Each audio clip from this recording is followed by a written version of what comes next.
What is happening, Big Brown Breakdown listeners? I'm your host, as usual, Brendan Schaub. Refer to you guys as the Brownies, the Brown Squad, Browns, Brown Squared, the root of Brown. I don't know. I'm trying to figure it out. Brownies sound fun. The Brownies? It just sounds fun. Yeah. If you guys are watching this on video, that is bird shit on my shoulder. I was at breakfast with Brian Callen sitting outside. Brian goes, "We should move." I went, "Why? A little leaves falling isn't a big deal." Because we have our live Fire and the Kid December 5th at the Comedy Store. I think there's less than 50 tickets left. Anyways, we're going over our game plan for that show. And I'm making fun of him because he wanted to move inside because the leaves were falling on us. And sure enough, a bird shit on my shoulder. And it dried up. And the waiter's like, that's good luck. I went, oh, yeah, that makes sense. When I think about it, who the fuck came up with it's good luck when you have shit on your shoulder? I feel like it's bad luck. So you don't feel bad, they say that, I think. I know. Who made that up? I don't know. I could look it up. Know. I feel I like always heard the same thing. Yeah, I feel like it'd be bad luck. That's like getting struck by lightning. Like, that's good luck. Some karmic intervention. Like you're the chosen one. A bird shit on me. You should have went inside. This is how nice of a guy Brian Callen is. We're walking down. We did this interview with TMZ, and we're walking down, and these two homeless guys. When I say homeless, I mean like, there's homeless. We're like, oh, he's nice. I'm gonna give him money. He's on rough times. And there's like crazy Venice feet homeless, like crazies. And the guy goes, Brendan Schaub, and pops up, and I'm like, oh shit, man. I'm like, yo, take it easy. And he goes, and he drops the N-word. He goes, my ninja, come here, my ninja. Mm-hmm. And goes to hug Brian. And I'm like, come on, B, let's go. Brian thinks the guy's a fan, and Brian goes to hug this guy. And the guy's I'm talking crazy, foaming out of the mouth. I have to separate Brian. I'm like, what are you doing? He's like, I thought he was a fan. I'm like, it's going to bite you and turn you into a zombie. What the fuck? Oh. That's Brian Callen for you. He's such a good heart, though. He's the best. He's the best, but he'd be dead if it wasn't for friends and family. Brian would be dead. Hope you guys had a good Turkey Day. Same shit here. We didn't talk. MJ, how was your Thanksgiving? Was good? It was good. Can't complain. Nothing crazy? Nothing crazy. Nope. Just work. Typical turkey, all that bullshit? Typical American Thanksgiving. Nothing crazy? Chin, how was the Korean Turkey Day? It was good. It was American turkey, so not much Korean stuff. But you put a Korean spin on it or no? Only we kept the kimchi, but we didn't bring the noodles in. I was telling MJ too. Usually we have something called japchae. Yeah. It's like the clear brown glassy noodles. We didn't have it this year. Why not? I don't know. Does that fall on you? No, actually the parents take care of everything. And they just said, forget it this year. They said, forget it. But we had pecan pie. Did you? I had a slice of pecan pie. Still had that, so that was good. Didn't bring me a slice. Homemade? Hell no. It was from like Ralph's. You don't find a lot of people making homemade pecan pie. It's a bit of a challenge. It's the most unhealthy pie there is as far as sugar goes. It tastes the most unhealthy, yeah. It's like straight up pure sugar, like glass sugar. Hardcore sweet. I'm day 5 of this balls deep keto diet. And I've done a million diets. You guys know this if you've listened to me through the years. I've done a million diets. The only diet that's really done like anything for me, I've got results with keto. So that's why when I need to get results, I do strict keto. So this is day 5. I'm all right. I really don't have the keto flu. I have some cravings, but nothing crazy. To me, it's the easiest diet to follow just because, like this morning for dinner, I had eggs and bacon with avocado. Sounds really good. But you just don't have the hash brown, you don't have carbs or bread. Hash browns though, man. I'm telling you, man. Have you ever tried keto, Chin? I've done low carbs, so it's kind of the same, right? Yeah, kind of. Just proteins, fats, good fats. Super high protein. I kind of do it every day. You're going to have a few carbs, but I mean, to actually sustain a ketostasis, it's just, some people think it takes a year. Some people think you have to fast, like no food for several days. All I know is when I go high fat, try to minimize carbs and go high protein, I get the best results. So that's what I'm doing. I got a lot of stuff coming up in January and February, and you want to look your best because when you feel good, then there's confidence, you perform good. Also, keto for the brain, all the fats help my brain, so that's why I'm doing it. And I like being on a diet. I don't like just loosey-goosey eating whatever I want. I don't feel good. Mm-hmm. I need energy. Do you have cheat days though when you're on keto? Yeah, I mean, true keto people to stay in ketosis, you when you get out of ketosis, when you do those cheat meals with carbs, they take a ketogenic supplement to get you back into it. So I should say I'm keto-ish because I will do a cheat day once every 10 days. But some say that'll take you out of ketosis for a while. But I just think it's good to mix up the body. Yeah. So definitely. I will do it. I might do it on Friday night. Might do one meal on Friday night and then get back on it Saturday and Sunday. You're good about that too, right? One meal. Super strict with it. Yeah. It's hard for me to see. do I'm that. either all in. I'm very black and white. There's no gray for me when I'm on my diet. I'm either all in and super into it, or I'm just doing whatever the hell I want. Yeah. But I can't play both sides. I can't go, today I'm gonna do this. Maybe this week I have to be all in. And what's funny is the Fat Fudge, not a sponsor, not an advertisement. Fat Fudge is a supplement because I do have my problem is I love sweets. But this Fat Fudge helps me with my keto diet because it's sweet, but it won't break your ketosis. And what's funny is I was walking on Abbott and I see this pretty girl and she's like, "Hey, what's up?" I'm like, hello, young lady. And she's like, "What? No, God, get out of here. I own Fat Fudge." Oh. She's like, "I'm a one woman shop for Fat Fudge. I made it myself. Impressive. I package it all myself." She's like, "I came up with it because I used to cook for my professional athlete clients, and they had a sweet tooth like you, so I came up with this." And yeah, it's crazy. Now she's in Amazon, she's in Whole Foods, but very smart lady. Me and Brian are there, and Brian's the best because I've seen Brian because he grew up all over, right? Middle East. He's been all over boarding schools. He's lived in a million different cultures. He's 100 years old, but he can. We can go to New York or Seattle, and we go to our favorite coffee shops. He can go in there, and the baristas are from all over, and he can tell them where they're from just because he's been all around the world. And we've been in there where he'll go, there were 6 girls, all different accents. He goes, "I bet you I can name where all you're from." And they're like, "No way." And they're broken English. And I'm like, "You think you can do it?" And he went through all 6, all different countries, What the hell? and got it with their accents and language they speak. He's impressive. So this girl that owns Fat Fudge, she goes, I go, Brian, of course, goes, "What ethnicity are you?" And she goes, "Oh, I hate this game." And I went, "Ooh, but you're dealing with the best in the game." Me and Brian are both pretty good at it. Brian's the best I've seen. And I go, "You're from the Middle East." She goes, "Yeah." And then Brian goes, Brian got it wrong, but she's Egyptian. Oh, Ooh. It's a tough one to get. Yeah. Tough, gorgeous girl, but tough one to get. Egyptian, you don't get a lot. No. Yeah, so on keto, because I have some things coming up. Speaking of things coming up, this Thursday night, there's 10 tickets left. And that was last night when I checked, so it might be sold out. But Ontario Improv this Thursday night. Chin will be there. My boy Jesus Trejo is opening up for me. He's a straight-up monster. If you haven't seen him, you're in for a treat. So he's opening up for me.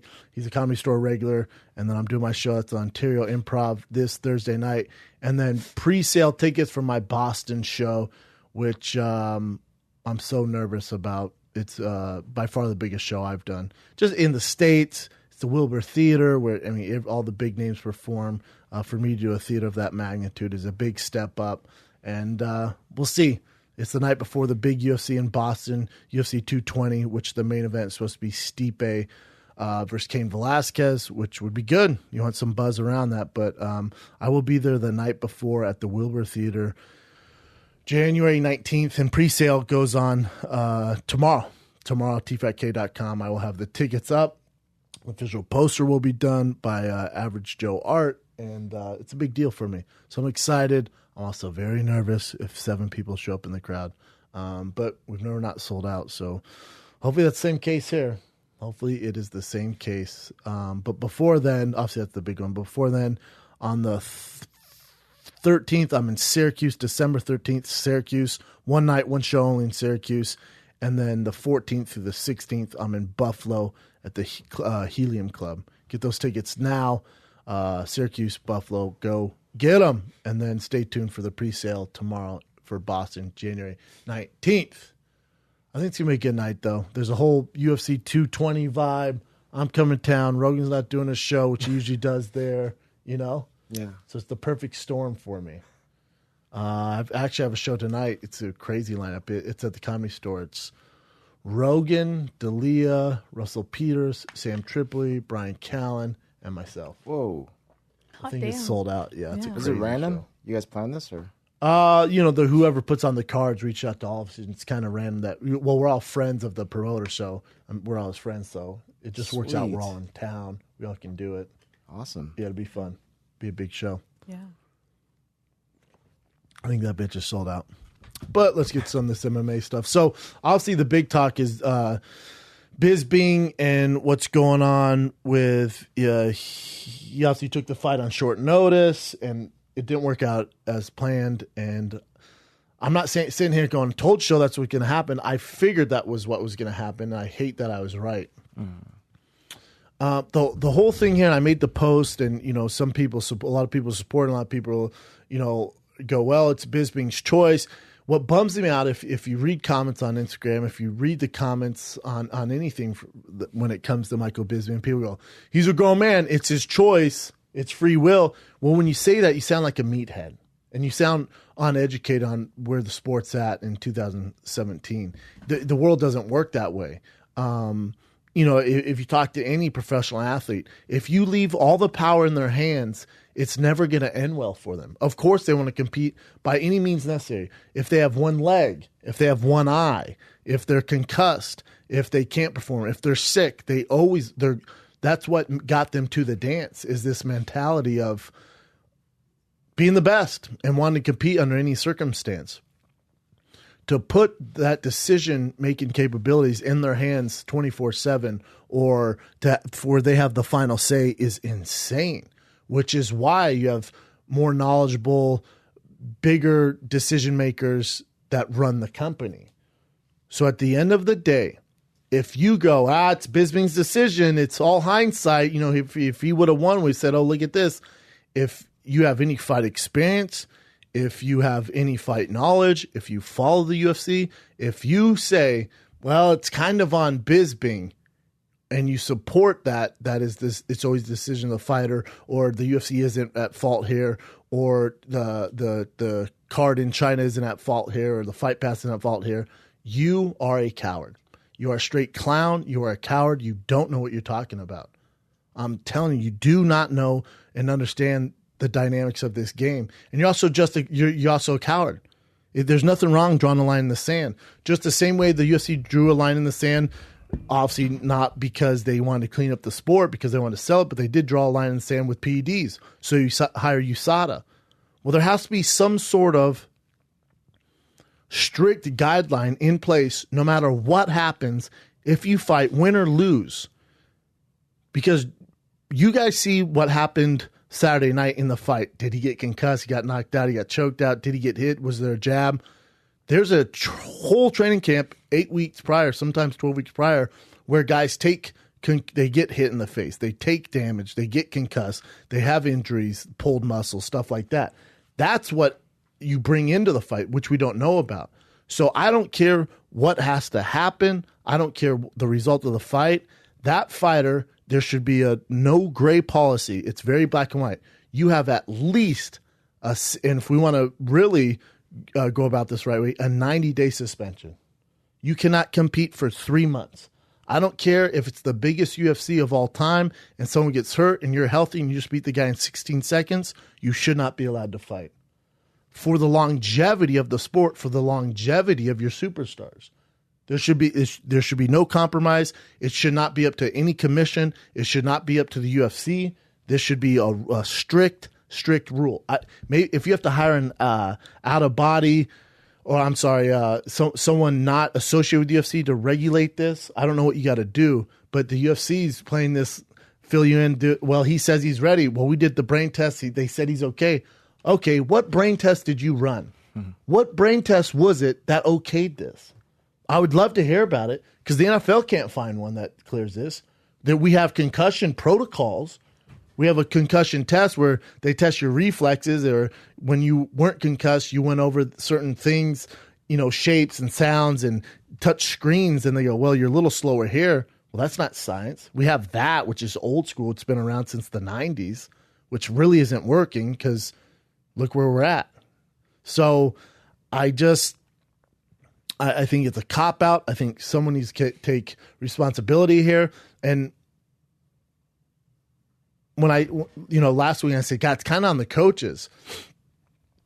And one of the coaches reached out. I won't say his name, but I appreciate him reach out. And he goes, listen, man, we ill-advised Bisping to take this fight. We went, this is a bad idea.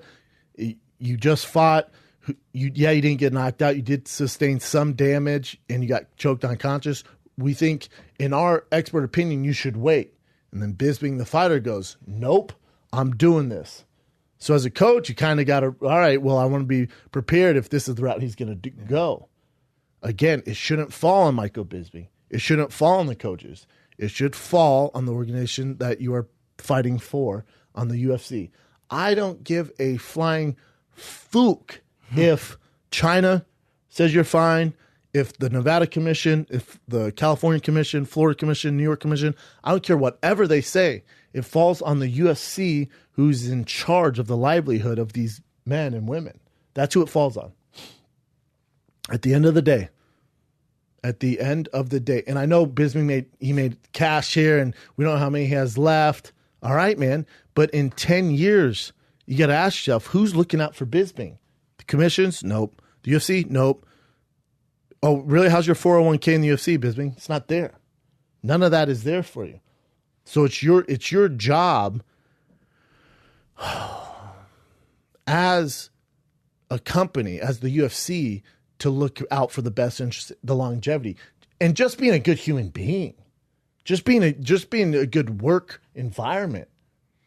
But if when these fighters, and I guarantee, you name any one of these fighters on this UFC Shanghai card that lost. Let's take Chase Sherman, who got knocked out. Right, got knocked out in the first round. Very similar to Bisping, got knocked out cold. All right, cool, man. I guarantee if you ask him to fight next week, he'll do it. Mm-hmm. That shouldn't be an option. That should not be an option. There needs to be a policy in play where it's not even considered, and the UFC goes, well, fuck, man, we need someone to fill in for this main event. We're going to lose money. I don't care. If that's not an option, then these guys won't have to worry about it. Then you won't have fighters making horrible decisions. The problem with this, too, is this overshadows what Kelvin Gastelum did and what he's accomplished and how well he's doing in the middleweight division, being undersized, being whatever he is, 5'9", 5'10". He's small dude. 5'9", I heard. Yeah, he's a small dude, man. Knocking cats out in the middleweight division. But no one's talking about Kelvin, are they? Everyone's talking about Michael Bisping. Again, this is UFC's fault. Kelvin Gastelum's fine if you were to insert anyone in there and he knocks him out in Shanghai. It's a Fight Pass card. No one watched it.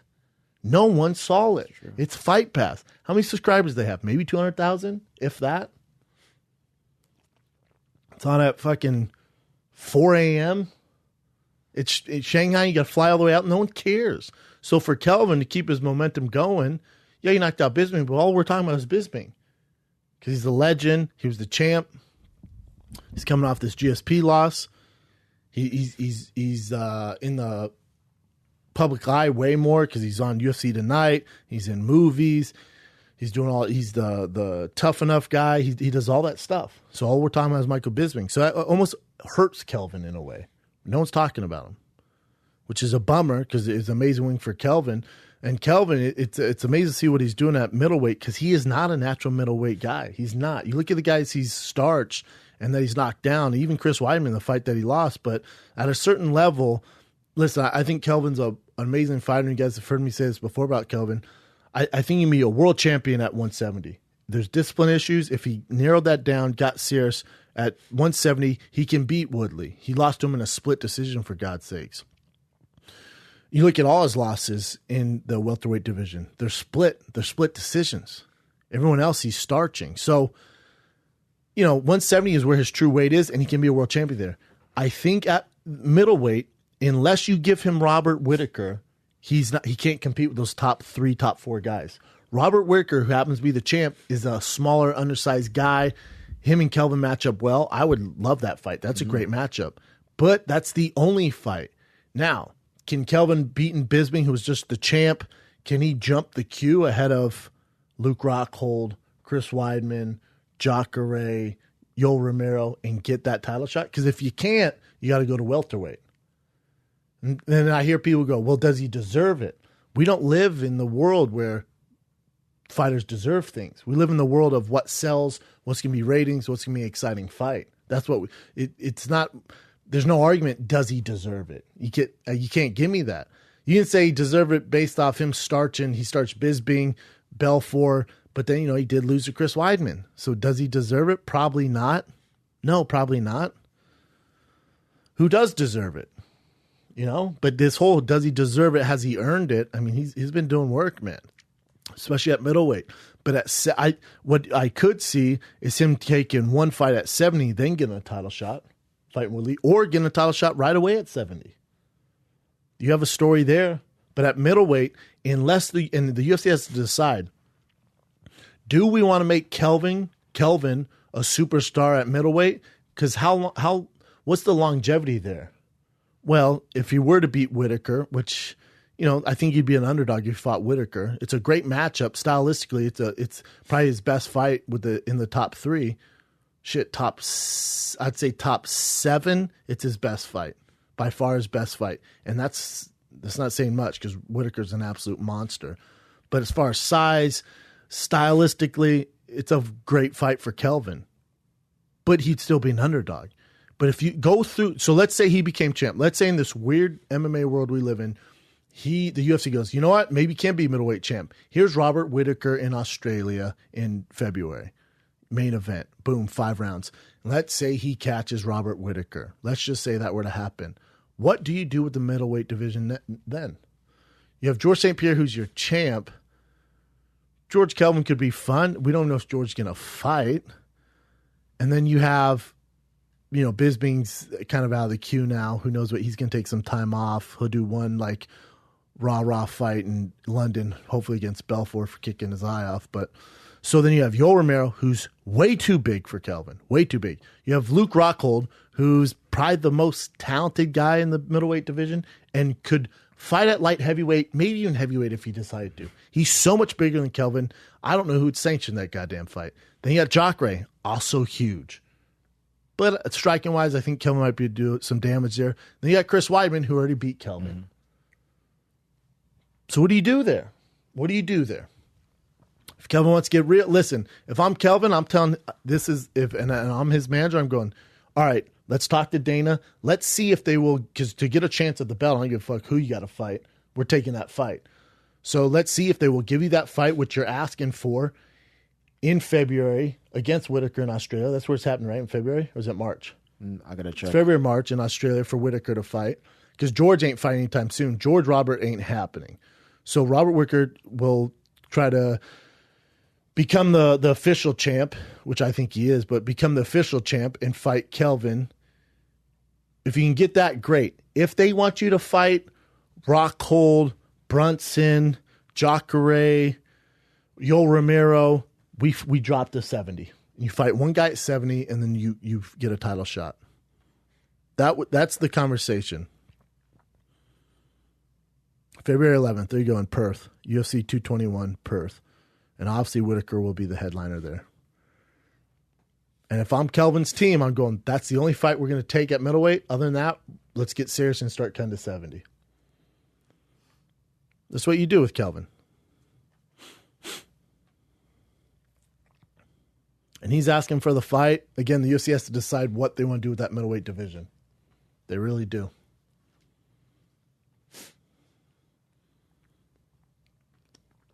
And for Bisping, what's next?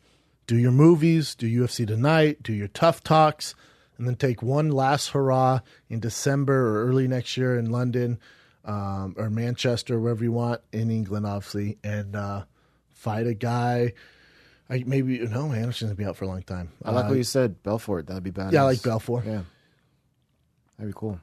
Belfort. You could even do a Machida. Coming off a loss, Could do any of those. That's what you do with that situation. But I wish both of them the best. I was an idiot. I actually posted the video of Kelvin knocking out Bisping. I hate when other fighters do that. I hate when other people in the business do that. It's just such, I don't know, man. It's such a dick thing to do. So I took that down. I can't believe I did that. It was early in the morning, for God's sake. So I took it down and then just posted a cool picture of Bisping. And just how unhappy I was with he even had the choice to fight. And I get, you guys sound like meatheads when you go, it's his choice, bro. He's a grown man. You can't, that's such the easy answer and easy cop out. So whenever you hit that first train of thought, go beyond that. Obviously, he's a grown man. Obviously, he wants to fight. He shouldn't even have the decision. That shouldn't even be a factor this day and age in 2017. That's insane. Well, they did in Pride, bro. God damn it, you're bumming me out when you come up with that stuff. It's 2017. This isn't the longevity of the sport. You can't do that. It's not for the health. He has a family. He has other factors here that are way bigger than fighting Kelvin Gastelum on a fight pass card in the middle of the goddamn morning. Doesn't make sense. But let's move on from that. I could talk about that all day. It drives me nuts. So obviously everyone's been, I mean, DM. I see the Conor stuff. I get it. I appreciate you guys sent to me. I got people in Dublin sending me screenshots that they were there and all sorts of stuff. Mm-hmm. So I'll read a little bit of this and I'll tell you what I've heard from the people who are there. So this thing, top Irish celebrity. Why they can't say his name? I guess they don't want to get sued. Top Irish celebrity beat up gangster's brother. This is from the Irish Daily Star. So the Irish Daily Star learned that the Star carried out the sickening attack on the two men in Dublin in recent days and has copper-fasted Garda fears that he is now acting more like a criminal himself. So this guy says he acted like a proper gangster. A source told the Star last night. It's understood the Star went to a house in the southwest of the city with a criminal who once suffered a knife attack himself on a revenge mission. Sources say the criminal connected to the house had only recently been released from prison and had been harassing the celebrity friend's family. All right. The target is recently out of prison, had been hassling the other fella's parents. The criminal and the celebrity called to him at his sister's house, and they slapped him and his brother around. Okay, so I'm sorry, is this the plot of The Punisher or Batman? Sounds like You're a movie telling plot. me Conor McGregor has a friend who's caught in this dark underworld who he grew up with, and his friend was getting harassed, and this other mafia guy was harassing Conor McGregor's family too. They found out where he was. And His friend's family. His friend's family. Connor's friend's family. Yeah. Okay, Yeah. so it's a close friend of Conor's. Mm-hmm. This dude's harassing his family. They're obviously in in the underworld, for lack of a better term, the mafia. And Conor McGregor puts on his Irish Batman outfit, finds out where this guy is, and slaps him around because he's harassing his friend. I have a hard time having a problem with this. And now I hear there's a hit of $900,000 on him. Good luck with that. Whoa. Good luck with that. All of Dublin has Conor's back. Yeah. What are you doing? And I guess the thing is Conor and this guy get into it in this bar, and some dad tries to get in the middle of it, who was the dad of the son, right? Yep. And he gets hit. Mm-hmm. That's what happens in a fight, So the criminal who's a former senior IRA official, became embroiled in the feud after Ryan started demanding money from the criminals in West City. The Ryan gang killed several associates of his, including Colm Owens, who was gunned down in North Dublin. Sources have told the Star that the young man's father is a criminal from the west of the city. All right. Well, again, so you're telling me Conor is more like Bruce Wayne than anything? Let's go back to the original one. This one's bullshit, because this one's painting a picture where Conor's a bad guy here, and they won't use names. Fuck that site. What else? What was that last one? This is on Bloody Elbow. British Irish tabloids speculating widely about alleged Conor McGregor brawl. But there's no one that sent in reports. No one called the police. No one made reports. It's all based on social media stuff and witnesses. There's witnesses. There's pictures. Again, like the bar that the scuffle happened in. None of them filed reports or anything either. So it's he said, she said for now. But I saw pictures. I saw all the DMs. I appreciate you guys, especially the guys sent me all the stuff on it. And they're like, Conor's in over his head, man. He's getting involved with these mafia guys. Yeah, I think he grew up with this gentleman. It sounds like the kid had some issue in the dark world, and Conor was like, hey, man, you can't disrespect my friend like that. Slap this dude about. That's what it is. Everyone wants to see the guy at the top fail, and they want to see him spiral out of control, and they want to see the whole Amanda Bynes Amy Winehouse sad story. You're not getting it here, man. You guys are constantly searching to bring someone down. It's just not there. Conor McGregor involved in a Dublin brawl. Okay. Cool, man. So witness on social media describe how MMA champion was involved in the fight. Again, it's all the same shit. Mm-hmm. So the police are just aware of the reports, but there's nothing that's been in, no one's filed an actual report. They're just aware if people are talking about it. And and there's pictures of Conor there. There's no actual. Yeah. But what's weird to me is there's pictures of Conor in this pub, but then while he's whooping this dude's ass and this dad gets hit, there's no video of that in this day and age with cell phones. I'm not saying it didn't happen. I'm saying I have super skeptical hippo eyes. And I'm also saying that if what went down, what everyone's telling me, you mean Conor McGregor's the Punisher of Dublin now? Is that what we're talking about? He's the Punisher? His family didn't get killed, but he fucked with his friend's family, so now he's coming after you? That's what's happening? Then Conor posts this. This is what Conor posted. Just says the celebrity. Oh, because that thing posted the celebrity? Just his eyes going big. Yeah. Yeah. Of course, everyone's like, this is the end. It's over. He's I get people, damn it, your boy's flipping out. He's gone crazy. Not really. This is the other thing. Let's say he is involved in this dark underworld. He's getting out of control and he's doing the worst. Let's just say he's partying like some people think he is. He's doing cocaine. He has girls. He's up all night. He's driving boats through the city. He's doing all that. Let me ask you guys this. If you were 28 years old with $100 million in the bank, a young millionaire with everything in the world, and the most famous fighter on planet Earth, how would you handle it?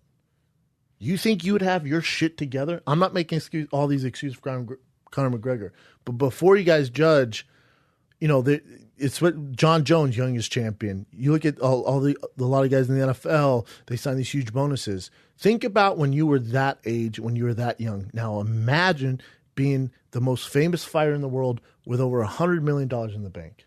How would you act? You going to stay at home? You going to stay at home, watch movies? You going to Netflix and chill? You're full of shit. When the world's your oyster, you can go out and do all this stuff. You have access to all these things, women, cars. You're crazy. Planes. You can go anywhere in the world. So before you judge, just try and be like, damn, man. Think about the stupid shit you did when you were young. Now imagine cameras are around and you have unlimited money and access to the best things in the world. How would you respond to it? Is Conor really that bad of a guy? And there's a difference between Conor McGregor and his antics and John Jones. There's levels to this craziness champion game. There's definitely levels. Conor's not, he didn't hit a pregnant, innocent woman and flee from the scene, So it's different. It's completely different. But everyone wants to see these guys drown. Everyone likes when the guy at the top fails and, oh my God, he's famous now and he has money now. Look how crazy he's acting. How would you have acted? I know I would have done some stupid shit. I've had very little fame in my life, nowhere near the money Conor does. I've done some stupid shit, man. Like what? Nothing like this. Yeah. I'm way too much of a pussycat to get involved with anything like that. I don't like that. You're talking about some bad guy shit. I'm not going to find a mafia guy and slap him about because he messed with my friend. We should probably call the cops. Mm-hmm. I think too much. I'm too scared of that shit. I would never do that. Now buying crazy shit, doing crazy stuff. I'm not a big drug guy. I can see how you get involved in it though. Since I got to Hollywood, I'll go to some parties. Drugs are flowing like fucking Sprite. It's whatever. It's you can see how people get caught into it. You really can. I don't judge them. Shit happens, man. But all I'm saying is before you want to knock Conor or any of these famous people that have certain issues, what would you have done at their age with $100 million and everything is at a fucking text away? Everything you've ever wanted is a text away. You think you'd have all your shit together? You think you'd make no mistakes? I really don't think Conor's making that many mistakes. Matter of fact, I think he's doing pretty fucking well. And if these reports are true, they went in there and slapped another mafia guy about. You mean he's the Dublin Batman? Okay. Add it to his legacy. What else are you going to do? You guys are going to be real pissed, if he takes this Manny Pacquiao fight. And Manny Pacquiao. Same fucking thing. Let me hear what this song is in the background just to make sure nothing crazy. Oh, there's no song. Never mind. Interesting video. So it's just him opening his eyes. But yeah, so Manny Pacquiao called out Conor McGregor on Twitter by posting a picture of him and then writing, "Happy Thanksgiving at Notorious MMA. Stay fit, my friend. Hashtag real boxing match. Hashtag 2018. The nicest call out ever. Mm-hmm. Do you guys remember? God, you might. MJ, you won't. Do you remember Pacquiao when he was wilding out? No. No one does. Wilding out? Wilding out. Strip clubs every night. Going nuts. Cheating on his wife. Now it's starting to creep back. And then he gets caught and goes, I found God. Yes, okay. Becomes so balls deep in Jesus Christ, it's not even funny. And then just starts staying at home. Eating pad thai and shit. Mm-hmm. Pad thai? Not pad thai. No, well, the one I saw, he had pad thai. Oh, okay. Maybe it's it's not hashtag no racist. I'm just saying the one thing, he was at home like, I don't go out anymore. He's like, I don't do this anymore. I like to stay home. Him and GSP sound very similar. That's very tough accent. The nicest call out ever. But yeah, Pacquiao had his issues. For sure, Pacquiao had his issues. But now he's balls deeper in religion. Nicest call out ever. When I saw this, oh God, here we go again. It shows you what kind of demand, Conor is in and what he brings to the table. When you got Manny Pacquiao posting a picture of a mixed martial artist saying, "Happy Thanksgiving, stay fit, my friend." Basically, let's fight, let's box. So my initial reaction when I saw it, I went, God damn it, we're doing this again. And I was, and I'm sure you have Floyd Mayweather in there. Mm-hmm. And I thought, God, we're doing this again. And I sit back. You guys are going to hate me for this. I sit back and go, what would I do?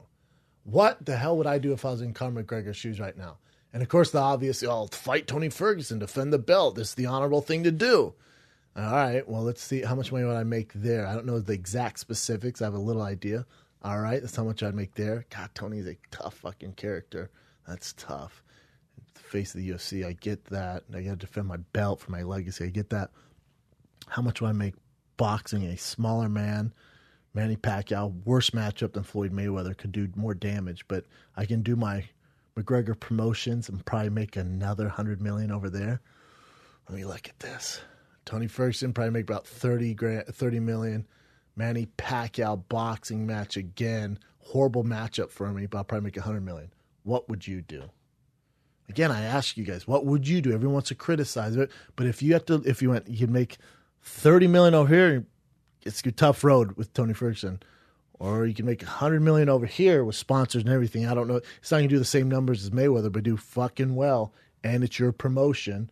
You have to give UFC probably a little bit. I don't know his new contract, but you have to give him a little bit. I'm sure they're trying to figure it out. What would you do? Do I want to see him fight Manny Pacquiao? No, I don't. If I'm his manager and I get a chunk of the purse and I realize how much money he can make and it's his promotion again, I'm probably going to advise him to fight. And I guarantee you guys, I know you guys are going to hate on me. Oh, you're just about the hype. It's all that bullshit. Financially, what would make most sense is to fight Manny Pacquiao.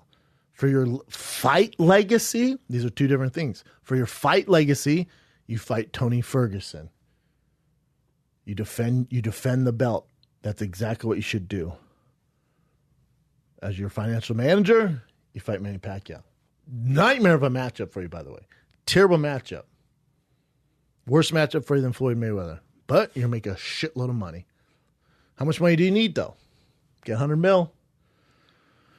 That's the game we're playing. Let me ask you this. My initial reaction was, shit. Again, I've seen this.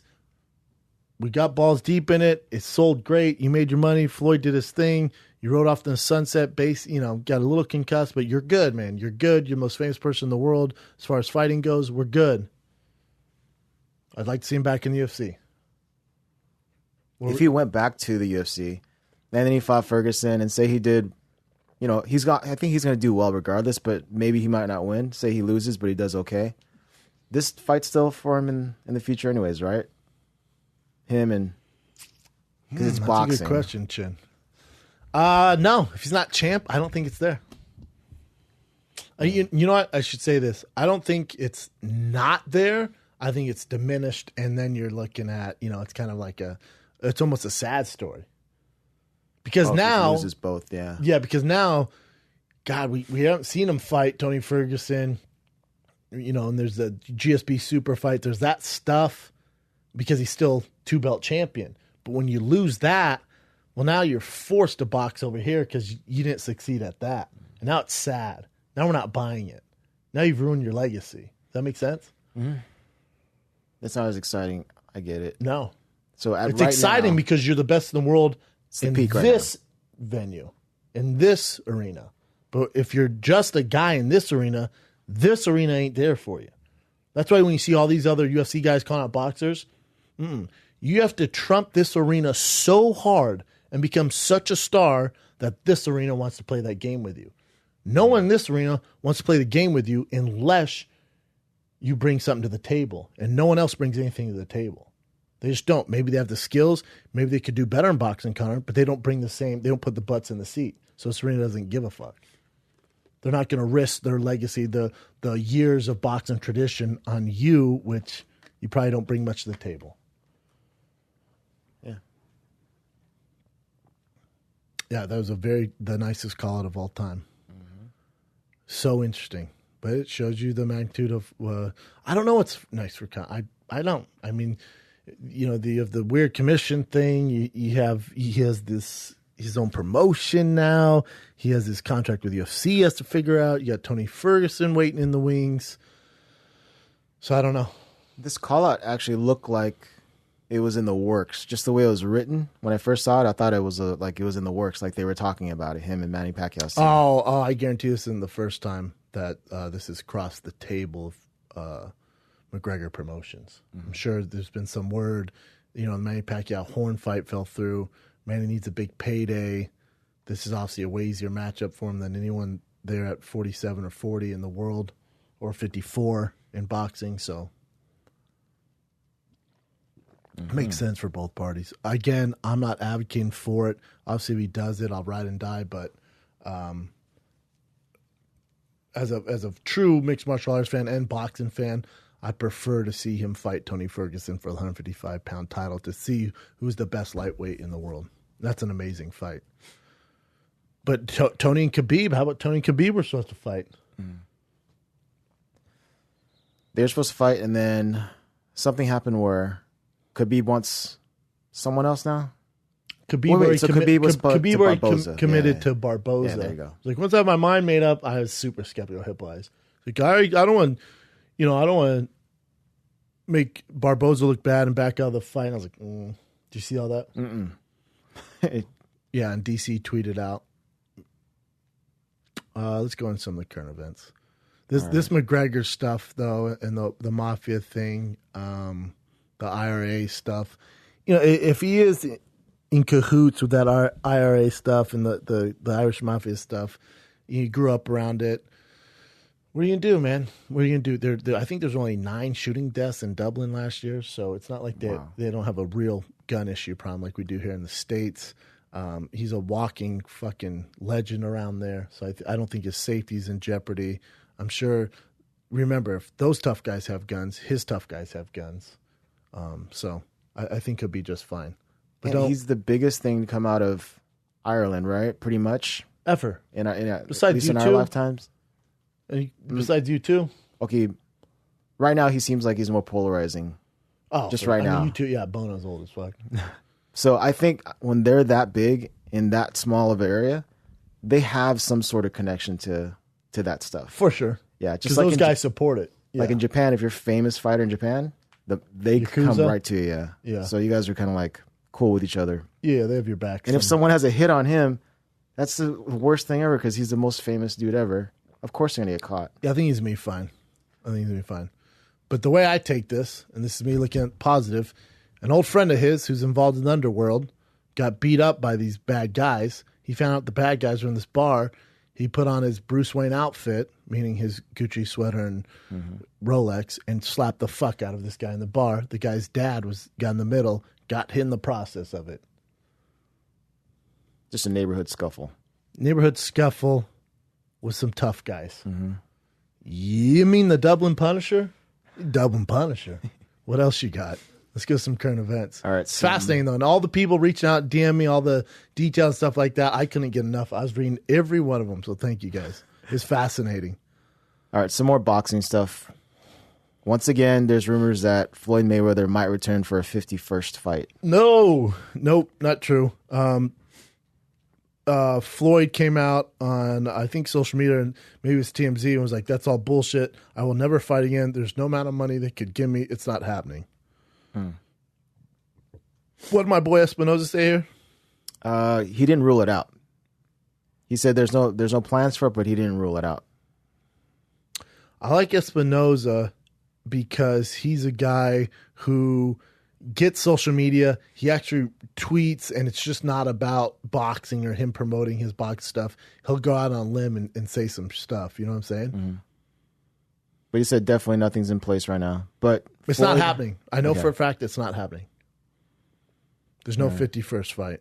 That bummed me out when I saw it, and there's reports of it, and it's not happening. Most of it's always like an insider is telling these people that. So, yeah, it's just like...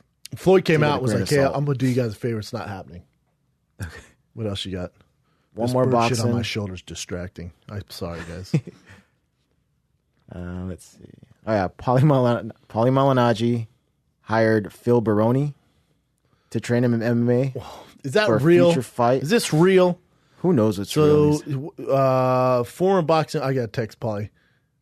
You know what? I'm going to text him right now. the hopefully by the show we figure out. See how serious he is about it. So it says former boxing champion Paulie Malignaggi has formed some bad blood. Yeah, blah, blah, blah. Conor, Floyd. Okay. In the future, lab again. Former fighter Phil Baroni said on social media, work on wrestling. Oh, shit. So Phil Baroni posted a picture and hold on, scroll. Oh, here it is. Here it is. This is Phil Baroni. First of all, he has 348 likes. That's a bummer. He put in the lab again, working on wrestling. Listen, Conor, we all know you don't want to box and get beat by Paulie, but did you know Paulie wrestled 6th and 7th grade and only lost 4 times, bro? I'm training him now in MMA, and that means you're dead meat. You can run, but you can't hide. God damn it. Okay, this is so funny. It's such an old school call.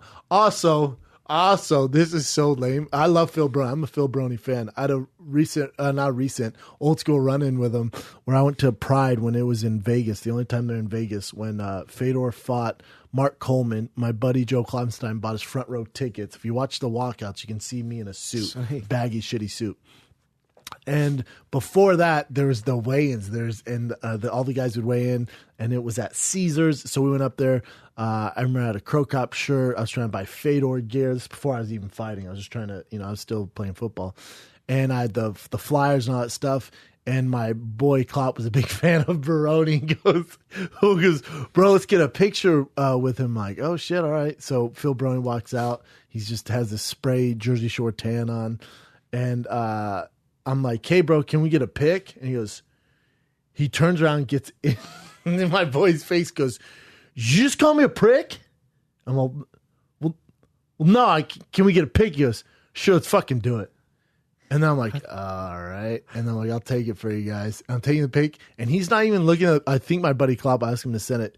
Because Phil Baroni's not even looking at the camera. He's staring at some girl's ass as she walks by. Classic. Well, I used to love Phil Baroni in his fights. So there's my Phil Baroni story. But this whole call, it's so old school and such a bummer. Hey, bro, did you know he wrestled in 6th and 7th grade? Well, I played basketball in 6th and 7th grade. Right? I played baseball, too. That doesn't mean shit. I also wrestled in 6th and 7th grade. You know what that helped me when I decided to fight professionally? Not in the least bit. Let me ask you guys something. It's no difference.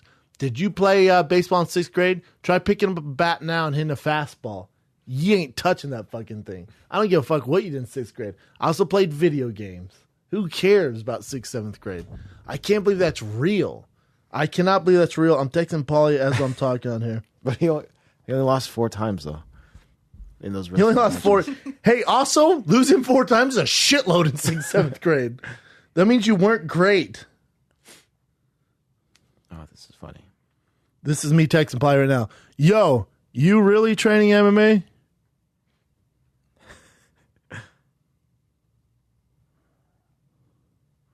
See what he says. I love it, though. This is really cool. Oh, that call out. And also, Connor, just so you know, he only lost 4 times in 6th grade. Mm-hmm. Well, that's a shitload. Because most of the guys I know are really good. Didn't lose ever. What a awesome call out. What else you got? Your boy, Matt Mitrione. Couple of things. One of the things he said on MMA Hour is that he thinks that fighters that get popped for steroids should be charged with attempted murder. Wow, that's extreme. Mm-hmm.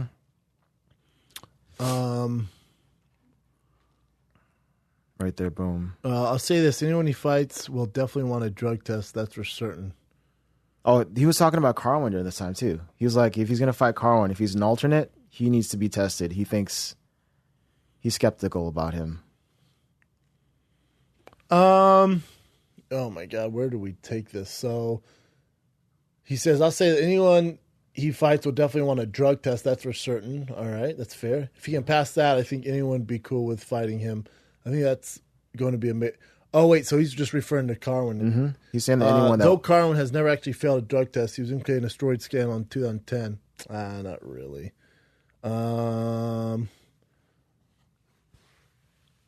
Steroids affect everything, not just muscles. They affect cardio, squeezing strength, punching strength. Yeah, I agree. If you know how to utilize the really dangerous steroids, affect cardio positively. I mean, not steroids in general. If you're EPO and stuff like that, the amount of oxygen that your red blood cells carry increases everything across the board. If you fight with steroids in your system, if you actually have the fight, it's fight actually goes on. You should be charged with attempted murder. I get where he's going with it. I really do. I get where he's going with it. It's just that, PDs and sports go together like peanut butter and jelly, baby. That's just what they are. Wow, interesting. He went after Carwin. Out of all the guys, Carwin. I mean, yeah, he's a giant man, but you got Frank Mir in there who actually tested hot. You got Chael Sonnen, the Lance Armstrong. Chael, I love you. He's the Lance Armstrong of MMA. You got Fedor, who I would bet my entire bank account has had some sort of illegal supplement in his body through the Pride years. You're full of shit if you believe otherwise. Hashtag Pride did die. Look at the other guys you got on there. Come on, man. And so to single out Carwin's a little cheap. Obviously, Carwin's a good friend of mine, but you just can't single him out. Look at the guys you're competing against. Besides Roy, look at the guys you're competing against. There's a bracket. So Bader always clean. King Mo has been tested positive before in Strikeforce. Roy clean. Rampage no issues. Chael Sonnen, Lance Armstrong, Fedor come on. Frank Mir test positive. So for him to go out of Carwin's a little silly. I think Mo popped for something. Yeah, Mo's popped for something. I think twice now. Okay, wow. So the only guys who have no history of ever popping, you got Rampage, Matt, Roy, and Bader. Kind of silly goes after Carwin. What else you got? All right. Well, there's the bracket too. That bracket's fun, man. I love what they're doing. It's the Paramount Network, the launch of Paramount Network. So you got Mitrione, Roy in the first round. Mm-hmm. They fought before. It was on short notice for Matt. Out of all the matchups, I think that's Matt's toughest matchup out of everyone. I'm not sure why they did that rematch first. I would have liked them on opposite brackets because they fought before. That's my only complaint with this. You got King Mo versus Bader. Stylistically, it's probably a boring fight there, to be honest. Probably a really boring fight. I think Bader wins that. Rampage Chael, that's a fun one for the old school days. And then Fedor Mir. I like that matchup. But I'm very curious why they put Matt and Roy together right away. Let's talk about them, too. So Matt actually went on to say that Joe Silva, when they fought the first time, Matt and Roy, Joe Silva purposely lied to him about the size of the cage because Matt always wants to fight in a bigger cage. That's what he's saying, that he always prefers a bigger cage. Because he moves a lot. He's good footwork. And then when he asked Joe Silva about that, he said, yeah, it's going to be a bigger cage. Like, Mitrione's saying that he purposely lied about that being a bigger cage while knowing it was going to be a smaller cage. And Silva responded too. Joe Silva responded? Responded. On what? On the MMA Hour? So MMA Or via text? No, so they actually reached out to them. Joe MMA Silva Fighting. got on the phone. MMA Fighting reached out to Joe Silva. Oh, and Yeah. he just, okay. And then Joe he Silva actually doesn't do answered. interviews. So those are his quotes right here. Oh no, that's That's Matt Mitrione. just saying he wants a bigger cage. Here we are. Oh, and here's Joe Silva. I would not lie about such a thing. There's no reason to. I've never heard anyone use the excuse the cage was smaller as to why they lost. And it continues here. He just said, so it's not impossible they make a mistake shipping the wrong octagon. It's not impossible they could have given me the wrong information. I don't remember this incident in the first place. There's so much going on. But in a situation like that, I'd get the information from the people who know and pass it on. Here it is again. Yeah, I got to be honest. I don't think Joe Silva would lie about that. I've also dealt with Joe Silva a lot. My manager's dealt with him a lot. He's a pretty cutthroat guy. So if Matt would, they say, hey, remember, so I think Matt was supposed to fight Ollie Thompson, and then Shane Carwin couldn't fight Roy, so he's filling in on the Ultimate Fighter 14 for him, finale. So that's why Matt took it on. And when you say short notice, Matt was already in camp. Mm-hmm. Oh, so Matt was supposed to fight Philip DeVries. That's right, which we end up starching. But so it was on the Ultimate Fighter 14. Matt was already in camp for Phil DeVries, and then just filled in for Shane. So it wasn't that much of a short notice fight. The way Joe Silva, in my experience, the way it works with the UFC, unless you're Conor McGregor, unless you're Ronda Rousey or Brock Lesnar, when they go, hey, we can take a short notice, if we went, well, I'm not taking it because, or if you went, hey, I need a bigger cage, and went, fuck you. Then really not going to. Also, Matt, especially at that time, wouldn't have enough power to demand a cage side. I mean, not that he was demanding for him to bring it. He was just saying, like, if he's going to fill in for that position to fight, let me know that the cage is big so I have a good opportunity. And probably the way that went down, he probably asked his manager, what size is the cage? And went, I don't know. We'll get back to you. And the UFC's going, hey, we need to know when you fill this. And he probably, it might be a bigger cage. We think so. Yeah. But in typical, the way it works, hey, I need a bigger cage. Fuck you. All right, cool. You still want the fight? Otherwise, we're going to move on. There's not a whole lot of negotiating power there, especially for Matt. Just not. Unless you're one of those big shot callers, it doesn't really work like that. And I'm not defending Joe Silva here. I'm just defending the way this process works when you're negotiating fights. Hey, I need this. Nope. Here you go. All right, cool. Take it or leave it. I need a bigger cage. Well, it's not. You want the fucking fight or not? No, so I think. And Matt's saying he asked for the big fight. No, I get what's going on here. And Joe Silva goes, yeah, it's a bigger cage. Yeah. And So they not got that he in was there. demanding it. Joe Silva's like, it is a big cage. So that's why he kind of took the fight. But I can easily see this being, they were just talking about how there's so many events, so many venues, so many trucks, everything going on. Sometimes there'll be a smaller cage shipped instead of a bigger cage. It's easily possible that it happens. It does suck when you fight. I fought Roy's in a smaller cage. It sucks. Definitely not why I lost. Definitely not why Matt lost. If you like to move around, it's a bit of a hindrance, but at the same time too, it's not the end of the world. Yeah, I mean, and Joe Silva, you said, is pretty much, he tells you how it is. He's not going to lie about that stuff. Yeah, Very black and white. Yeah. Very, very and cutthroat. There's no sugarcoating. It's brutal, which in this business you kind of have to be. So I get that. Yeah, so I think for Matt and Roy, it's a different story. I think this time it's different, especially seeing Roy in his last fight. The wars and the years have caught up to him. The fights. So that's gonna be a good fight. Definitely a more competitive fight than when Matt fought him on the Ultimate Fighter 14 finale. That's a fun fight. What else you got? All right, that hockey player who did that cool Superman punch. Yeah, I posted on my Instagram. His first one. First one, he did that, and he credited GSP for like his form and all that stuff. And then he did it again. And this is on November 25th. Check it out. Yeah. The last one was amazing. This is actually pretty badass too. Here he comes. Boom. And he drops this guy too.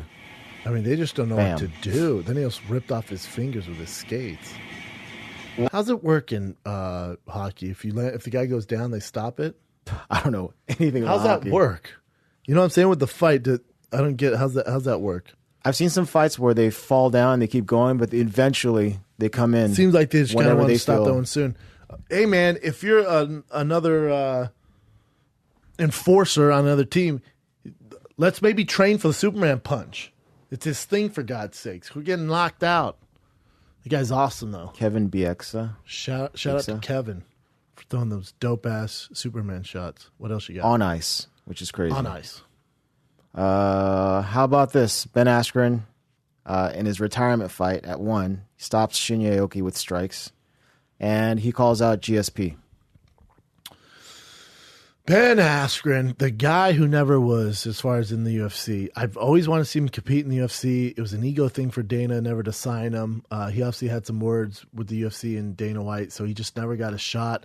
Also, his style, they didn't think he'd be marketable.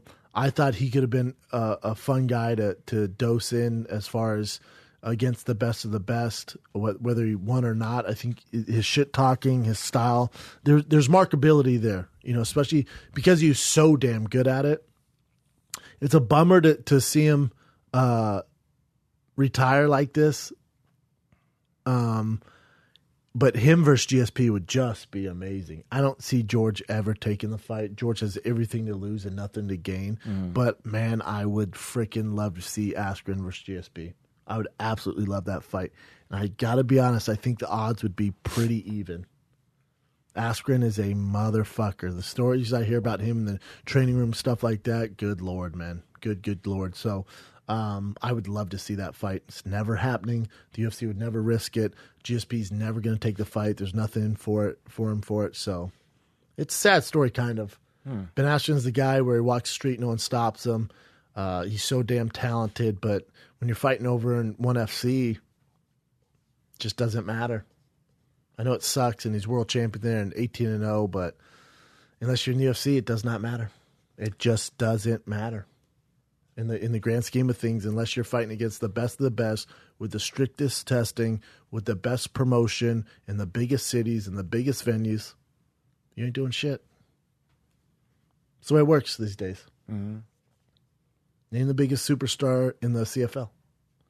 Name the biggest superstar in the AFL. Name the most talented guy in AAA baseball. And unless you're in the top of the top, there's so much content, there's so much to keep up with these days in sports. Unless you're doing it at the highest level, no one cares. Just the way it goes. And it sucks for Ben Askren because he can compete at the highest level. He'll beat 99.9% of the world. He's that damn talented, but never got a shot. Sad story, really. How do you think it would do if they actually went into, like with this new regime at the UFC, do you think they would actually entertain Askren coming over? Because hardcores know who Askren is. They know how awesome he is. Like, dude, if hardcores know who he is, these new knuckleheads running the UFC have no idea. No, they have no idea. And then someone who knows the sports can go, Ben's actually a really tough matchup for everyone. And he's kind of a boring wrestler, but he's the best in the world at it. So go, oh, no. And he has, I don't know how many Twitter followers. They're going to base it off that. That's the world we live in. That's a good question. What's his following? What's his YouTube like? What's his markability? 52,000 followers, which is a bummer. Best guy in the world with a Jufro that's never going to fight in the UFC. He does have a very interesting look. Has great hair. My son has the exact same hair. He has great hair. Just destroyed Aoki. Yep, that's his hair. World champion, 18-0. Can walk in anywhere in the world. 2-time NCAA champion, 2008 Olympian. And they put best damn welterweight on the planet. It's hard to argue. But unless you're in the UFC, it's hard to defend you. What else you got? That's a sad story, actually. It's another sad story. Well, kind of sad. That Korean fighter that at the very last minute didn't throw the fight that he was supposed to throw. Yeah, tight move. Yeah. Taehyun Bang. According to a newspaper in Seoul, Korea Herald, he's got 10 months in prison for trying to fix a fight. Your people don't mess around, do they, Jeff? No. But, I mean, this is a hardcore case for anyone. If they did it here, it would be huge, too. True. Would he get 10 months, though, or just slap on the wrist? Here. Oh, man. Fight fixing? Imagine if... well, this guy's not a huge deal in the UFC, right? No.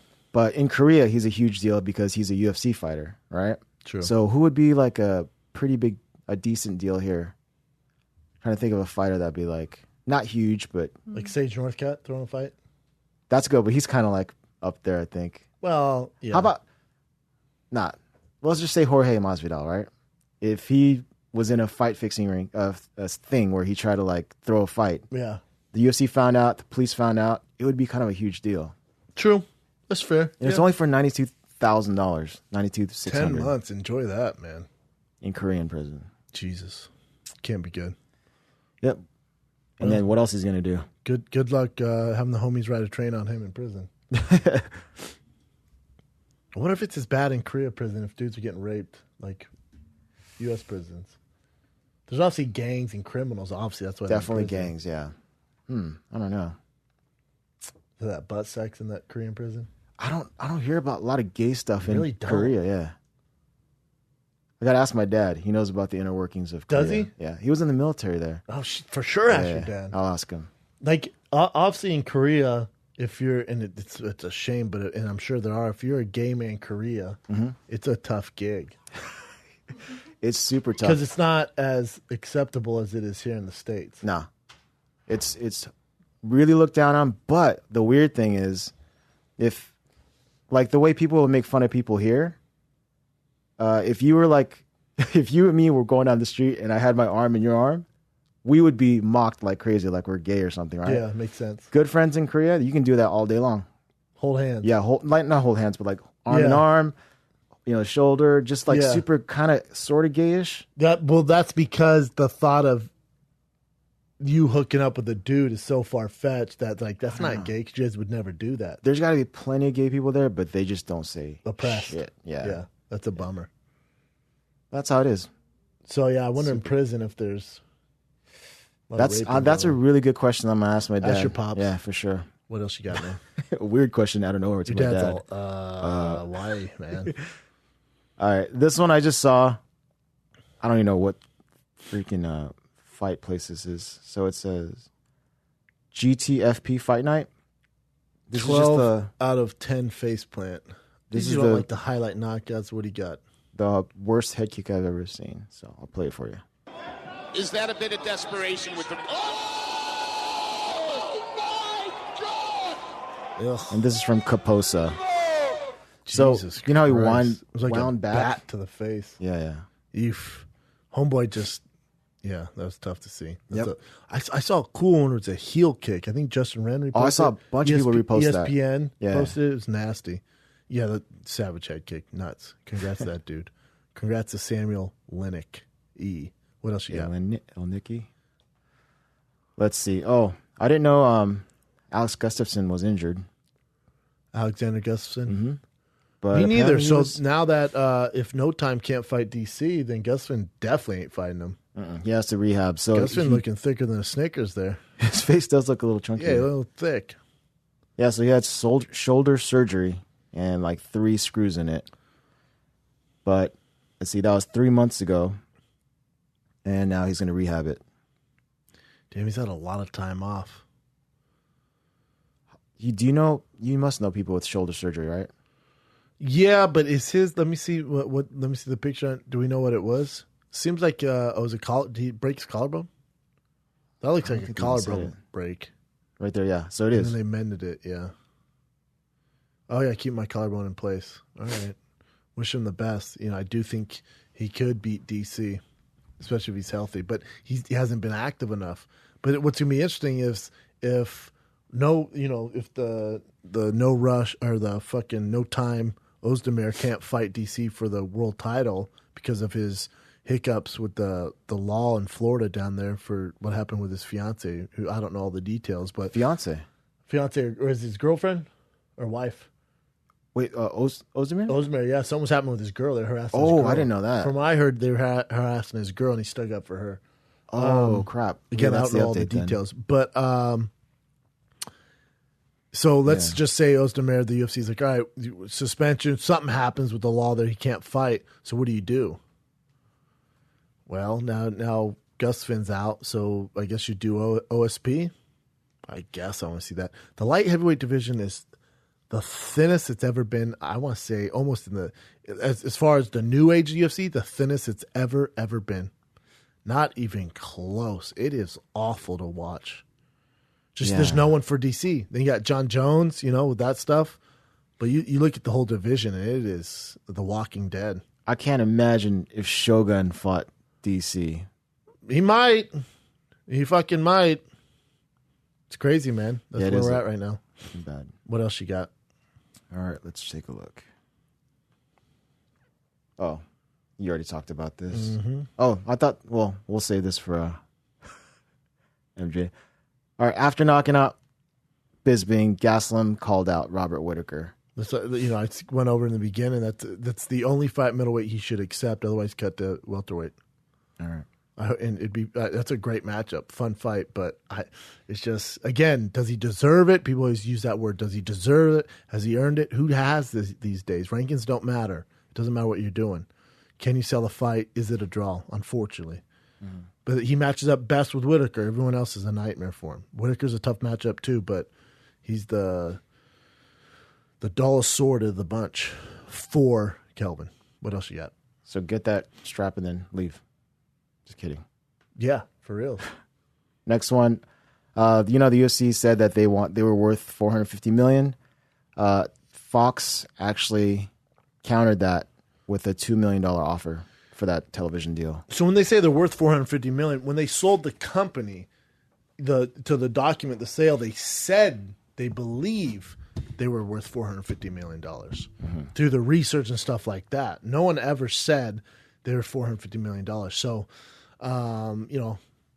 again, your Fox offering $200 million range. And remember, when you hear that $200 million, they've been going back and forth. They go back and forth. So they'll probably land somewhere around there, which is a nightmare for the UFC just to cover their nut. That's why I think you're going to get it on multiple networks, just like other sports. What else you got? You don't think they would actually do that $200 million? No. With Fox? You know what? They might, because they have no other options. Yeah. All right, let's go down here. Okay, Adrien Broner. A while ago, he was in Vegas and he punched some random dude in the face. Yeah, I saw that. He was supposed to show up for court for a hearing for that incident, and he didn't show up. So now there's a warrant out for his arrest.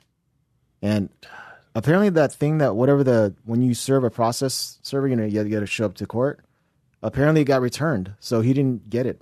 He didn't get it. That might help him. Possibly, yeah. Possibly. Just I had no idea. Yeah.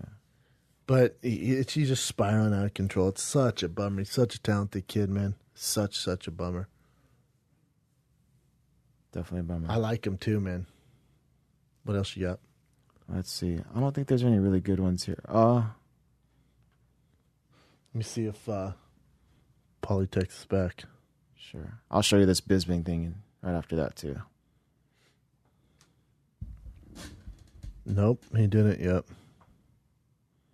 He's probably just joking. All right, let's see it. All right, so this is really cool. Michael Bisping's wife, after his loss, that surprised him with a puppy. And here it is. He had no idea. This is right when he came back from Shanghai. What? What have you done?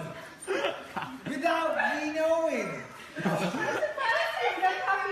Oh my God! Hi. Why is he? What? My fighting face. Hello. Oh my God. Oh my God. You like that boy? Yes, of course. Where'd you get him? From a very good place. Is he gonna be big? He's gonna be big. You sure? Look at the size of his paws. Oh my God.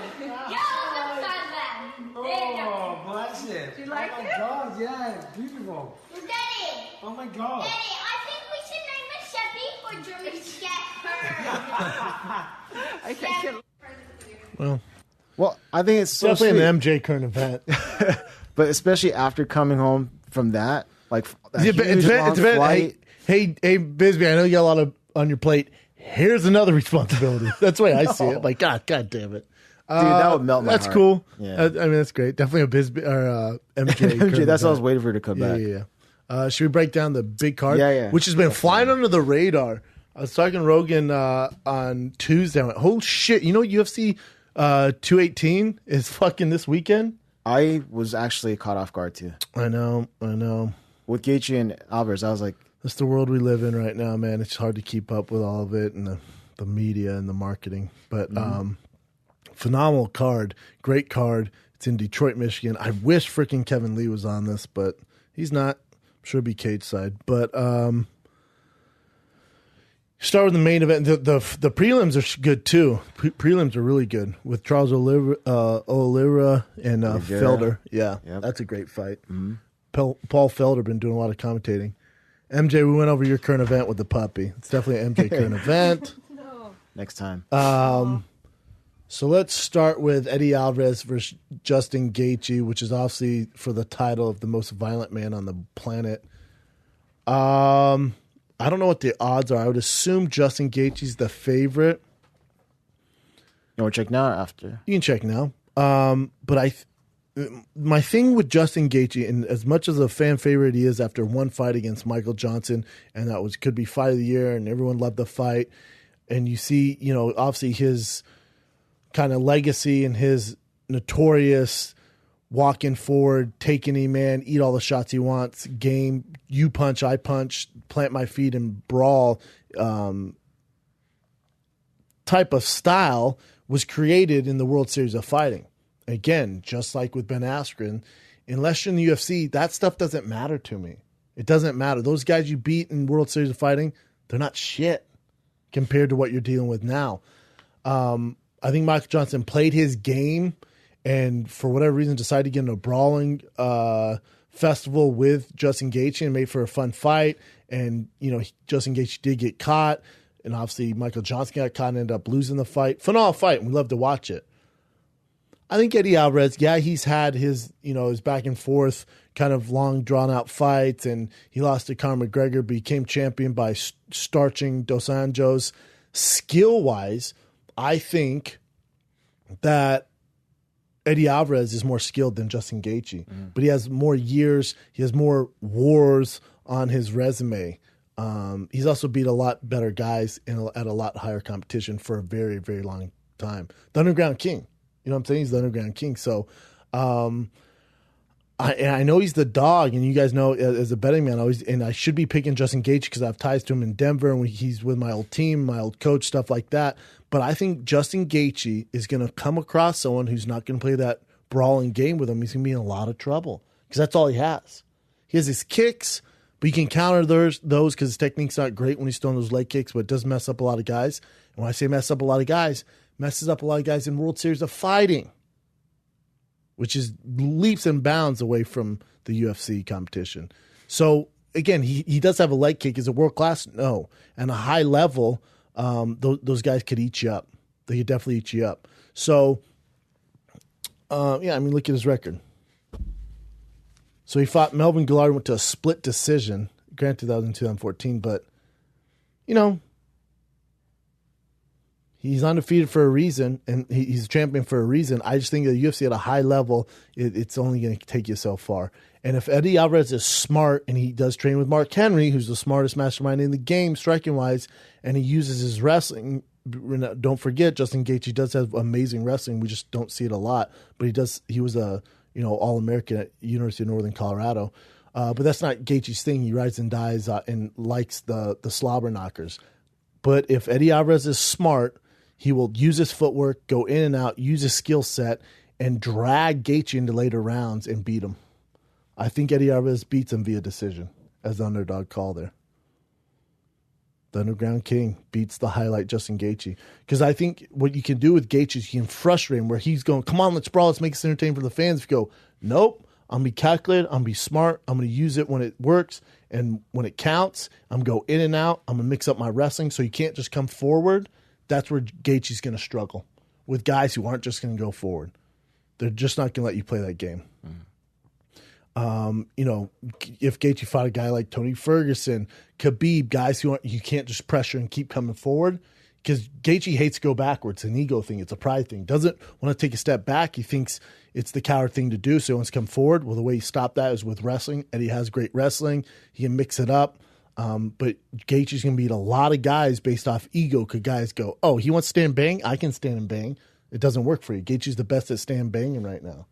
So be smart. Use your footwork. Outsmart him. Outskill him. You can do it by decision. Eddie Alvarez by decision as my underdog pick there. It's a great fight, by the way. Amazing fight. Even if it goes to the cards, that's your fight of the night. Or your fight of the night, Cejudo versus Pettis. Sergio Pettis, Cejudo at 125. You know, the winner of this would probably fight Demetrius Johnson if he doesn't take the TJ Dillashaw fight. Sergio Pettis is a guy who's quietly, you know, coming out of that shadow of his brother. He's doing work. He's just doing work, man. He's beating some really tough guys. I think Cejudo's too much too soon. I think Pettis has the skills to be champion. I just think Cejudo is world class. When I say world, I mean amazing at two things. When Pettis is very good at everything. He's more well-rounded, but Cejudo counters that by being amazing and a 1%er at two things, wrestling and power punching, which I think gets the job done against Pettis, and I think he stops him via KO, TKO, second or third round. What's the odds there? Let's take a look. I hate when I pick all the favorites. Cejudo minus 255, that makes sense. So I got Eddie Alvarez, he's the underdog at plus 55. Michelle Waterston, Tisha Torres, okay. Let's keep going. Mm-hmm. Oh, my God. And the fight.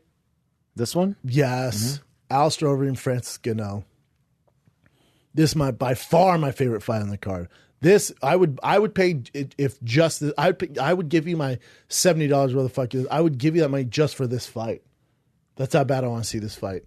Overeem, who, you know, people forget his only loss as of late was to Stipe for the belt. He actually kind of had Stipe in a lot of trouble, if you remember. Remember, he thought he tapped him out. You know, it was the first round, it was back and forth. He had his chance. But before that, you go through, you know, he's beat Struve, Nelson, JDS, Orlovsky, loses the belt to Stipe, but then flatline Mark Hunt. He flatlines Mark Hunt and then beat for Verdun, which was a back and forth fight. No one got robbed, shit fight, but he did get the nod there. So he's beating the best of the world. And what's so interesting to me about Overeem is since you saw it in the strict drug test has kicked in, he's had to rely on his skill set, which is the best in the UFC as far as striking. But what's weird is with Overeem, he's never going backwards. What are you talking about?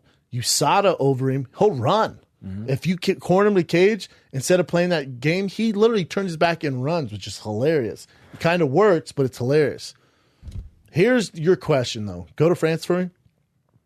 With Francis Ngannou, which everyone's riding high on him. He's the next champ. He's this, he's that.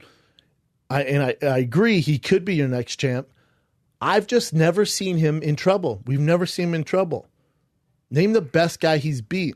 He beat Curtis Blades, young Curtis Blades, and that was in Croatia, and Curtis ranked number 9 now. Okay, he's beat a top 10 guy. Anthony Hamilton took down, submitted. Anthony was a wrestler. Andre Arlovsky over the hill. He starched him with an uppercut in the first round. And then he's had a long layoff. The UFC moved him to Vegas, invested money into his training, and he's basically the bane of the UFC, where they're creating him into this monster because he acts the part. I've just never seen him in trouble. Does he have the skill set to be a world champion? Check. Am I going to declare him a world champion right now? No. No, just because I haven't seen him against a Stipe, against a Kane, against these grinders who aren't just going to stand there and bang with you. So that's why you get Alistair Overeem, which is the perfect matchup for a guy like Francis Ngannou. Is Alistair Overeem a better striker than Francis? 100%. They're not even in the same ballpark. As far as technique, decoration, amount of fights, competition, they're not even in the same ballpark. But one is young, hasn't really had any damage, hits like a Mack truck, hits harder than Overeem, but his technique's not the same. Can Alistair Overeem last 15 minutes without getting hit on the button? Because as soon as Francis lands a shot on Overeem, this fight's over. I don't think he can. I just don't think he can. I think this is the perfect fight to get Francis to the title shot, which is why you have this fight. I think it's the exact fight you need to get Francis to the dance. And that's what they want, and this is what you have. If you beat a guy like Overeem, who's ranked number 1, now you have a legit kind of threat at heavyweight. and we need new blood in the heavyweight division. So that's why you're getting this fight. But I'm not ready to write off everyone else and declare Francis the champ. He has the capabilities, but we have not seen it yet. So therefore, you can't say, "Oh, he's this, he's that, he's the next godsend for the heavyweight division." But I just don't see Alistair Overeem lasting 15 minutes without getting touched on that button. I think Francis wins. Spoiler alert: I don't think anyone's saying anything different. If Francis were to win, he knocks him out via KO due to punches. I don't know if it's in the first round. I think Overeem fights smart. I think you're going to get it late, second or third round. But it's going to come. I'm going to say second round knockout, Francis Ngannou. And then he fights the winner of Stipe Kane. It depends what they want to do with Francis. The heavyweight division is so small and fickle, and there's not a lot of depth there. So what you could do is Francis fights Overeem, and you got to make him walk through a little bit of fire, because Stipe walked through some fucking fire to become heavyweight champion. Look at the names he's beat. He's gone through some shit. I think you make him go through Overeem, and then you make him fight a grappler in Verdum, and then fight the winner of Stipe Kane. That's what I would do. Build the hype of Francis. You don't go Anthony Hamilton, Andrei Arlovsky, Overeem title shot. How more impressive, and you can build the legend. And also, we need more marketable. We need more commitment to the legend of Francis Ngannou, and we need more highlights of him knocking out Fabricio, knocking out Alistair Overeem. We need more out of him before he's your heavyweight champion. He has 700 Twitter followers. You know what I'm saying? Mm-hmm. So my plan for him would be, you beat Overeem. This is all dependent on him winning, by the way. That's asking a lot. So you starch Overeem, which I think he's a favorite there, and then you got to fight Fabricio Verdum. So you take out any naysayers there, and then you fight the winner of Stipe, Cain Velasquez. You got to walk through fire to get there, man. You really do. That's what I'd do. And then I'd have Derek Lewis somehow fight once and then fight for the title. Because Derek Lewis and Francis, black on black crime, would be awesome. Great fight. Great fight. But you got to build the legend of Francis Ngannou. You don't build the legend by just tossing him these tough guys. He looks the part.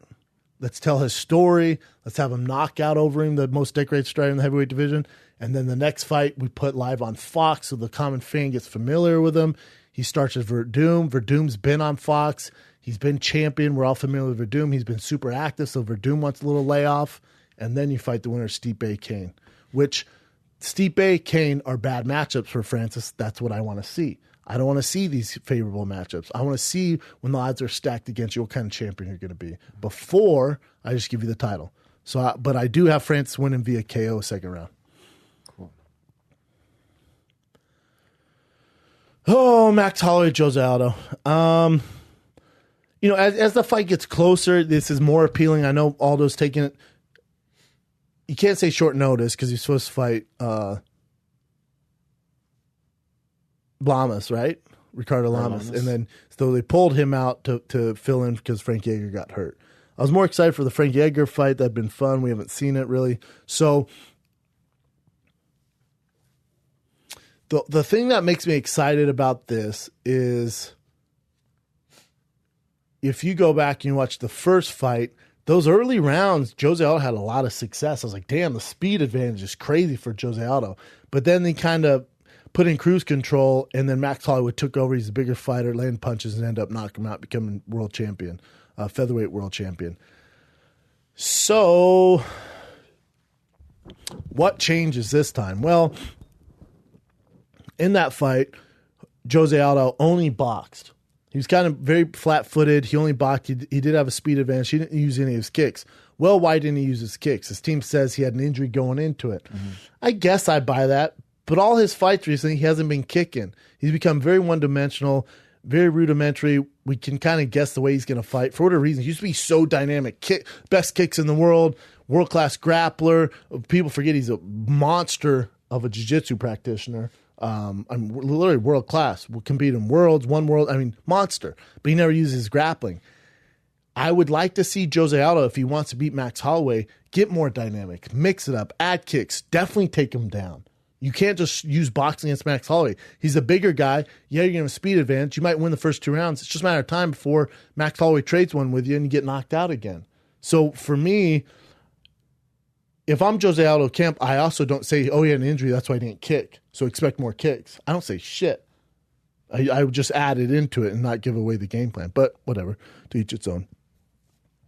So the only thing that's going to make this more exciting and a different result for Jose, if he becomes a mixed martial artist and gets out of his head that he's just going to plant his feet and try to outbox Max Holloway. Because you're gonna have success early, but we've seen how that works out. You have success early, then eventually Max Holloway, this Hawaiian tidal wave takes over and he lands one, knocks you out because he's the bigger, stronger, more power puncher. That being said, even if Jose Aldo decides to mix it up and use his leg kicks and try to take him down, which is easier said than done, I just think it's Max Holloway's time. I really do. You can see the dynamics. A lot of these UFC guys who we've come to know and love, who were champs for a long time, and they've been the faces of the company. This new age of the more athletic, more dynamic, more verbal, robust kind of fighters taking over these days. And I think Max Holloway's that guy. He could care less if it's Jose Aldo, Frankie Edgar, Anthony Pettis, Ricardo Lamas. He doesn't care who it is. He's going to beat him. So I like that. I think this fight is a little different. I think it's a little closer, but then that Hawaiian tidal wave of Max Holloway takes over and he gets another TKO victory by, I say, fourth or fifth. It's a later KO victory, but he will get it. And I assume he's the favorite. Let's check it out. Favorite minus 310. Oh, big favorite. Biggest on the main card. Makes sense because they were fought. But so the only underdog I have for you guys is Justin Gaethje. The only, if you're trying to parlay it with someone, maybe Sergio Pettis. That's a big if. You always have, again, heavyweight's always fun to bet on if you want to take Alistair Overeem as an underdog because one punch ends the night. So my underdog, who I actually think is going to win, is Justin Gaethje. Trying to make money on a parlay with two underdogs. I'd go, Eddie Alvarez is my underdog. If you're trying to parlay it with two underdogs, I'd go Eddie Alvarez and Alistair Overeem. Just because Overeem, there is a puncher's chance. It's heavyweights. He is a super technical striker. It's a great card, though, man. It's a great card. It's fun. I'm excited about the card. Is that it, boss? That's it. For you guys tracking this, I'll take Michelle Watterson. She's an underdog, but and obviously I'm biased. I'll take Michelle Watterson, Eddie Alvarez so Watterson decision, Eddie Alvarez decision, Henry Cejudo TKO late, Francis Ngannou KO second round, and Max Holloway TKO fourth or fifth round later rounds. There you have it. UFC 218 picks in beautiful Detroit, Michigan. We did a show there. I love Detroit. I've never been there, man. I love Detroit. Detroit was sick. Sunday night show. Mm-hmm. Shout out to Detroit Rock City, baby. That's it, man. Thank you guys for listening. Hey, we got some fan questions, right? Oh, we do? Yeah. Oh, yeah. Oh, boom. Hit me with them. Continuing on with UFC 218. Not Even Jeff asked, do you think if Felice Herrig wins her fight at UFC 218 that she deserves a title shot? She's in the prelims. Little bulldog. God, I'm a fan of Felice Herrig. Does she deserve a title? Again, this whole deserve thing. We don't live in that world of deserve. You know, I went over it where people go, did they deserve it? Have they earned it? We don't. That's out the window now. So if you want to play the deserve game, I'm not going to play that because that's not the way the business works. And you guys are like, oh, that's not fair. That's all right. It's cool, man. I agree with you. It's not fair. I didn't decide how to run the business. Just the world we work in. And I comment off that. So she's won 3 in a row. She beat some tough girls. Her last loss was to Paige Van Zandt. Sure, why not? And as far as deserve, it doesn't work that way. But she's marketable. She has the skills. Obviously, a very pretty young lady. So why not, man? What else you got? Andrew Kosciuszko said, what do you think of Ngannou setting the world record for the hardest punch? First of all, I saw this going around. I haven't seen the video. Can you bring up that video, Chen? Where's the what do you mean world record? How many people entered in it? What did you hit? How's this work? It's a YouTube video, right? There you go. Yeah. I just saw it. Oh. Well, let's just breaks world record. I would have went with the other one, but it was a video, Chin. Where? See that right this there? One? Yeah. All right. And fan side's pretty legit. That's Instagram. Yeah. Today we're here at the UFC Performance Institute and we're going to be working with Francis Ngannou, measuring the punching power that he displayed in his fight against Orlovsky, but also what he's done in his recent fights. Today we're going to be looking at the overhand right, which is the most powerful punch for Francis, and also that off-balance uppercut. See how he can demonstrate force and explosion in difficult, unorthodox positions. What this is going to allow us to do is understand if he can maintain power and force output in a less than ideal body position when he's off balance. So amazing results today. Francis demonstrated a punching power just over 129,000 units. That's higher than the previous record of 114,000 demonstrated by kickboxer Tyrone Spong. Spong's a monster. Highest recording ever, not only here in the Performance Institute, but around the world. Damn. Well, I need to know who else, like, did Mike Tyson hit that thing? Did Anthony Joshua hit that thing? Yeah. Did Alistair Overeem give a shot at it? Conor McGregor, did a lot of these other punchers. And They should have every fighter hit that. I'm sure they've had a shitload. Yeah. Because it's the UFC Institute. So I'm sure a ton have, maybe. I don't know. I'd be like, well, I don't want to hit that fucking thing. I don't want to get hurt.